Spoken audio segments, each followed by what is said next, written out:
महिलांच्या वाट्याला दुःख जास्त आलेलं असतं, त्यांचा कोंडमारा जास्त झालेला असतो. पुरुषाच्या अंगात भानामध्ये आली त्याच्याकडे वेगळ्याच नजरेने बदलते. पण तिचे आणखी प्रकार आहेत. त्याच्यामध्ये वर्षाचं तुमचे कपडे घरामध्ये आपोआप पेटणं, घरामध्ये घरावर दगड येणं, दगड पडणं रात्रीच्या वेळेला, दिवसाच्या वेळेला, घरातलं सामान बाहेर पडणं, अन्नामध्ये विष्ठा येणं किंवा असं घरचे वस्तू हलणं, ह्या प्रकाराला सुद्धा भानामती म्हणतात. आणि आता ज्या भूत लागलं वगैरे असं म्हणतात. भूत वगैरे असं काही नसतं. भूतामध्ये अनेक प्रकार असं हवळ या गोष्टी नदीमध्ये म्हणा, या विहिरीमध्ये म्हणा, एखाद्या पडक्या घरामध्ये म्हणा, भूत नाही घरामध्ये कुठेही भूत नाही. समजा चंद्रग्रंथ आहे, सूर्यग्रंथ आहे, हे माहिती झालेले पूर्वी. नमस्कार, मी विनय कांबळे. आपण पाहतात रिपब्लिकन वाय 24 न्यूज. आवाज तुमचा बातम्यांची. सध्या आपल्या विशेष मुलाखतीमध्ये आधीचे राज्य कार्यकारी समितीचे सदस्य इंजिनियर सम्राट हडकर सर आहेत. आणि आजचा आपला विषय राहणार आहे की भानामतीचे प्रकार आणि भूताचे प्रकार आणि सध्या महाराष्ट्रामध्ये सुरू असलेल्या गुन्हेगिरी संदर्भात अंधश्रद्धा कशा पद्धतीने पसरलेली आहे. सर, आपलं स्वागत आहे. धन्यवाद. सर, सर्वप्रथम या भानामतीचा प्रकार नेमका काय आहे याबद्दल काय सांगा. भानामतीच्या शब्दामध्ये असते की भाना नसलेली मती असं बऱ्याच म्हणतात. परंतु भानामती हा काही प्रकार नाही. कसं आहे, खेड्यापाड्यामध्ये भानामती जी चालते ती एक शुद्ध अंधश्रद्धा आहे. त्याच्यामध्ये कसं दोन भाग पडतात. एक तर ती भानामती असते ती ढोंगाची असते आणि एक असते ती मानसिक संतुलन बिघडण्याची असते. मुळामध्ये भानामतीचे जे प्रकार आहेत ते खेड्यामध्ये जास्त होतात आणि महिलांना जास्त होतात. म्हणजे पुरुषांमध्ये प्रमाण जास्त, पुरुषांमध्ये प्रमाण जास्त नसतं. भानामतीचं सहसा नसतं त्याच्यामध्ये, कारण हे सहसा महिलांनाच असते. महिलांच्या वाट्याला दुःख जास्त आलेलं असतं, त्यांचा कोंडमारा जास्त झालेला असतो आणि त्यांना म्हणजे ती सामाजिक मान्यता असते की एक भानामती आली म्हणजे असं लोकांना असं त्याच्याबद्दल काही वाटत नाही. पुरुषाच्या अंगात भानामती आली त्याच्याकडे वेगळ्याच नजरेने बदलते. पण अशा प्रकार पुरुषाच्या भानामतीमध्ये नसतं. मुळामध्ये कसं आहे, भानामती हे होती त्याचं कारण दोन. एक सांगितलं तुम्हाला, ढोंगाची भानामती असते किंवा मग ते मानसिक आजार असते. तर मानसिक आजारामध्ये कसं आहे की बऱ्याच वेळेला कसं असते की आजूबाजूला जर एखाद्या बाईला भानामती झाली की दुसऱ्या बाईला सुद्धा भुंकायला लागते. तो एक याचा परिणाम असतो, सहवासाचा परिणाम असतो किंवा ती मान्यताच असते तशी. दुसरा प्रकार जे सांगितलं ढोंगी पद्धती. ढोंगाचं कसं आहे, घरी एखादी बाई असते, बाईला बरंच घरकाम असतं. धुणे भांडीपासून ते सगळंच कामं करावं लागतात बाईला. घरचे तर काम करावं लागतात, पुन्हा बाहेर शेतात कामं करावं लागतात. तिथून आले की स्वयंपाक असतो.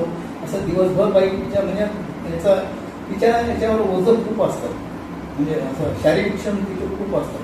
आणि वरून काही वेळेला असतं काय असतं की समाजामध्ये म्हणजे घरी जर वातावरण चांगलं नसतं तर नवरा शिले घालत असतो, नवरा दारुडा असतो, काही सासू काही बरोबर बघत नाही, घरामध्ये काही आर्थिक प्रॉब्लेम असतात, बरेचसे असतात, समस्या अनेक असतात. त्याच्यामुळे कसं तिचा कोंडमारा होतो. तिला असं काही व्यक्त होण्यासाठी तिला संधी मिळत नाही. तर हे व्यक्त होण्याच्या माध्यमात म्हणजे भानामती ते त्यांचं ते व्यक्त होण्याचं माध्यम आहे. म्हणजे त्या माध्यमातून साठलेला जेवढं असं ते म्हणाले दुःख असं ते त्या माध्यमातून बाहेर येतं. आणि त्याला भानामती आली किंवा अंगात आलं तर तिला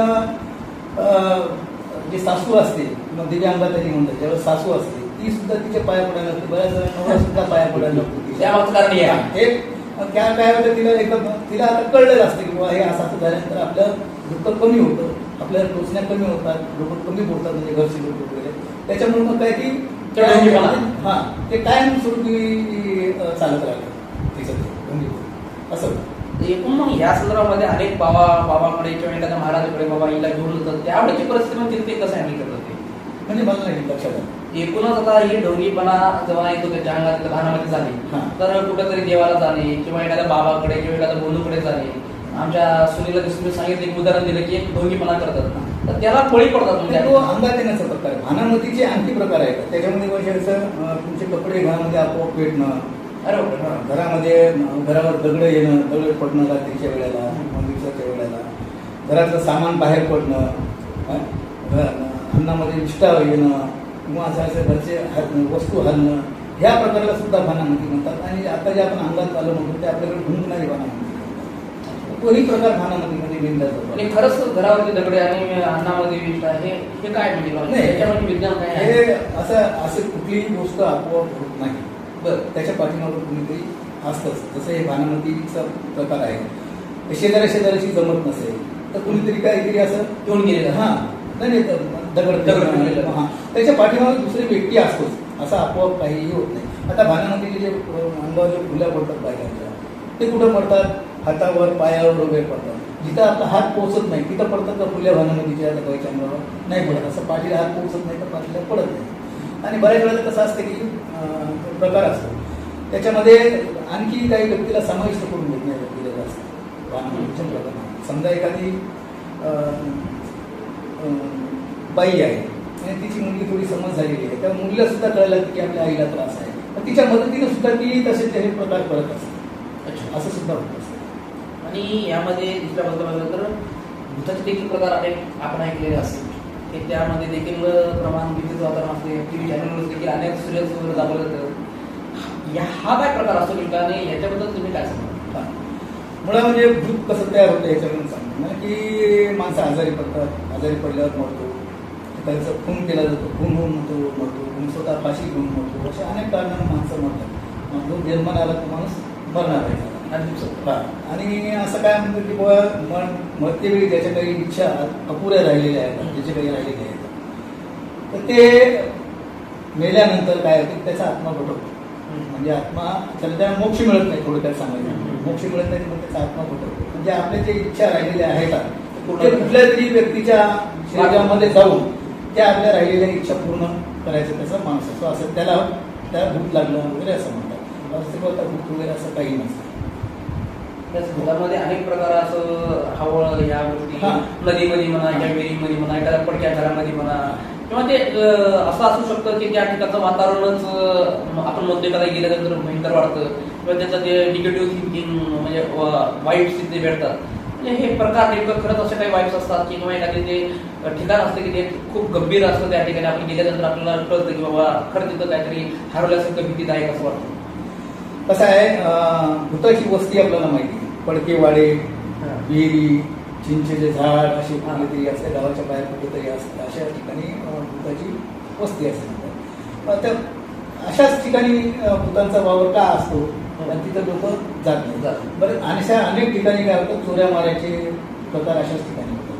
कारण तिकडे सांगितलं की तिकडं त्या ठिकाणी भूत आहे, ते चोरमंडळी वगैरे काय आहे ते जोडीदार आपलं तिथं कार्यक्रम करत असतात. म्हणजे चोरीचा माल वाटणे किंवा चोरीची प्लॅनिंग करणे किंवा बरेचसे पूर्ण जुन्या काळामध्ये जुन्या काळामध्ये कशाला होते याच्यामध्ये सुद्धा तस्करी चित्रपटामध्ये सुद्धा दाखवली. जिथे तस्करी करायची आहे तिथे ते कोणतरी बाई येते छमछम छमछम म्हणजे भूत आहे तिथं असं दाखवतात.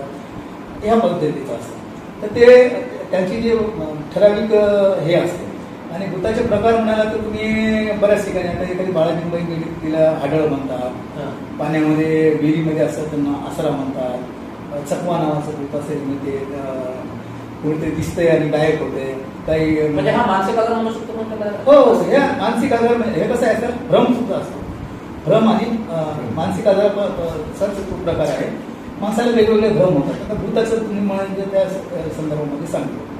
आता कसं आहे भूत ही कल्पना लहानपणापासून ऐकलेली काहीतरी कल्पना असतात माणसाला, लहानपणी गप्पा गोष्टी ऐकलेल्या असतात. आणि समजा रात्रीच्या वेळी कधी तुम्ही बसनं प्रवास करायला तर तुम्ही बघता की ते झाडी किंवा एखादे डोंगर दया दळगड हे वेगवेगळे आकार दिसतात किंवा रात्रीचे तुम्हाला ढगामध्ये सुद्धा ते वेगवेगळे हे दिसायला लागतात, आकृती दिसायला लागतात. असा तो प्रकार अंतर्मनामध्ये ते साठलेलं असतं. आणि अशी सिच्युएशन एखादी आली की ते उपाडून देतं.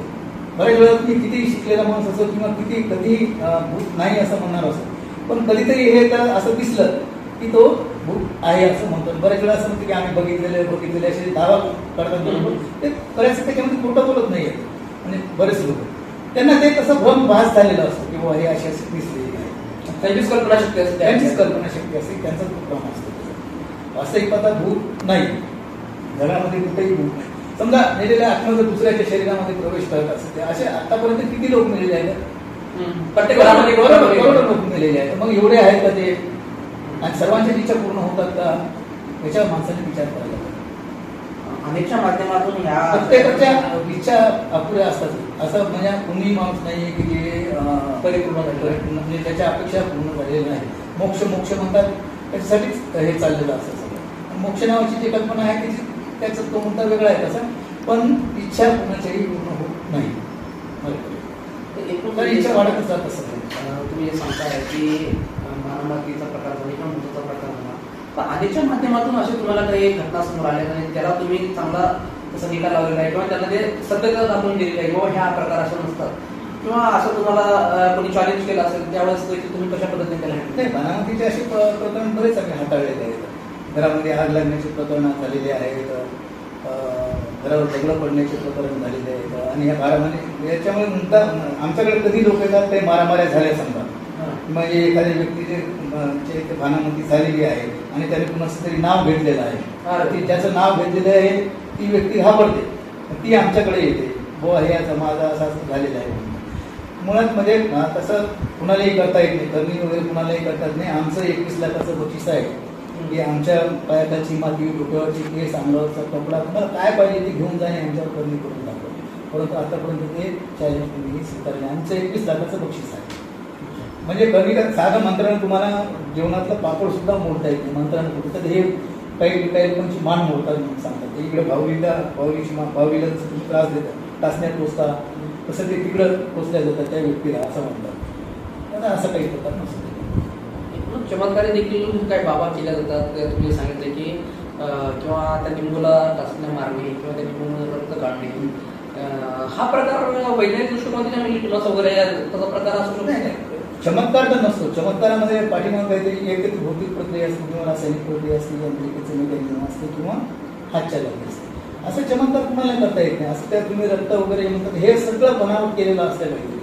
आणि कुठलेही जे बाबा बुवा असतात त्यांचे बरेचसे एजंट्स असतात, त्यांचा तो प्रचार प्रसार सुद्धा करत असतात.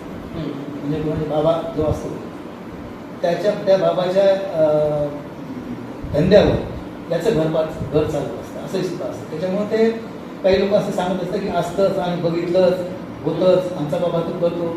हा बुवाबाईचा शुद्ध बुवाबाईचा पसंतीचा प्रकार आहे. पण सध्या महाराष्ट्रामध्ये मोठ्या प्रमाणामध्ये अनेक मध्ये मधुबाबाचा आता खराचं देखील प्रकरण समोर आलंय महाराष्ट्रामध्ये. त्यामुळं आता जनजागृती वाढली लोकांमध्ये. एकूणच आता ग्रामीण भागामध्ये काय महाराज वगैरे बोलतात फिरतात दिसत नाही. म्हणून आता कुठेतरी आधीच कशा पद्धतीनं काम करणार आहे आणि या प्रकाराला थांबवण्यासाठी तुमच्या शाखा असतील किंवा तुमचं काम असेल ते काय तुम्ही आव्हान करणार, लोकांना काय सांगायला? नाही, आम्ही लोकांना नेहमीच जे आव्हान करत असतो की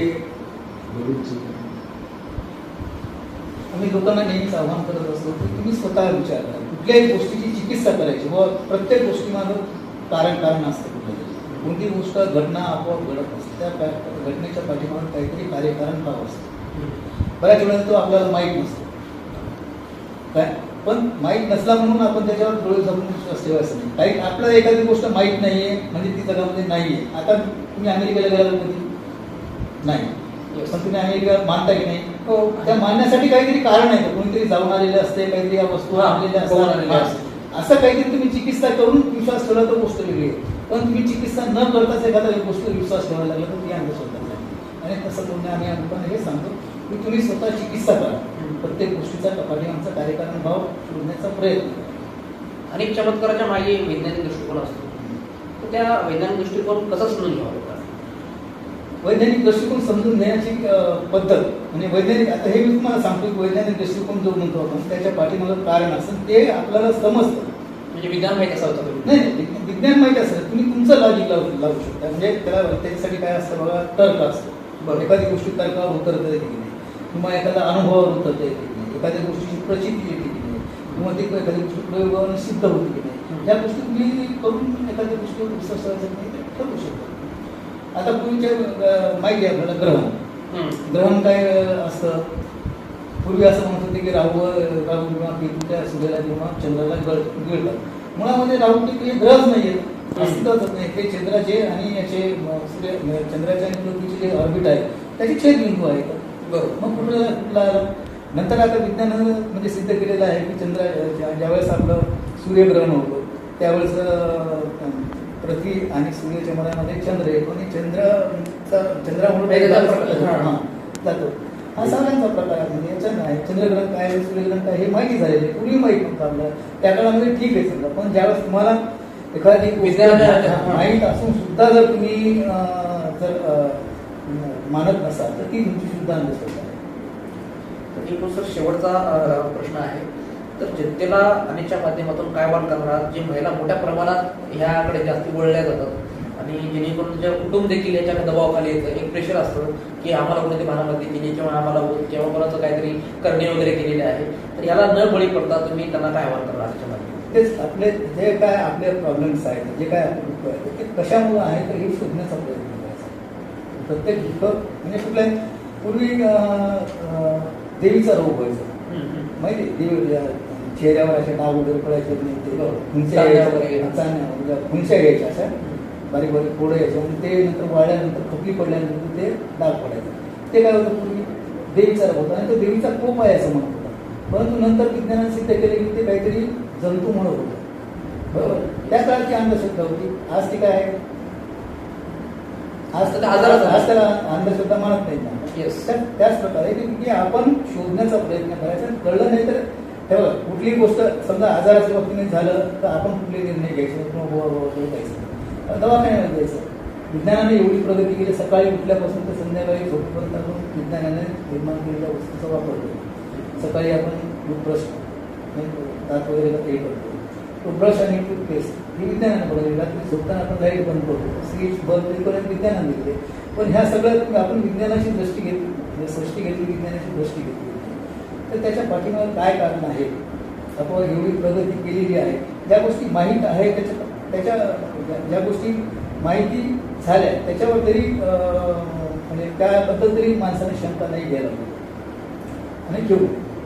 इकडूनच आपल्यासोबत अनेकशे राज्य कार्यकारी समितीचे सदस्य सम्राट इंजिनियर सम्राट डॉक्टर सर होते. ते एकूणच भानामध्ये आणि पुढचा प्रकार हे सध्या महाराष्ट्रामध्ये उद्योगगिरीवर अंधश्रद्धेवर जे काही पद्धतीचं का आहे चालू त्यावर त्यांनी प्रकाश टाकलेला आहे. एकूणच आपल्या भविष्यामध्ये असल्या प्रकार कशालाही कोणत्याही भूलतापांना कोणत्या बाबांना न बळी पडता आपण आपल्या तर्कबुद्धीने विचार केला तर आपल्याला कोणती अडचण भविष्यामध्ये येणार असं सम्राट डॉक्टर सरांचं आपलं सगळं धन्यवाद. आम्ही आपल्या चॅनलशी बातचीत केल्याबद्दल आणि तुम्ही चॅनल नवीन असता चॅनल सबस्क्राईब करा आणि बघा रिपीटेड फोन्स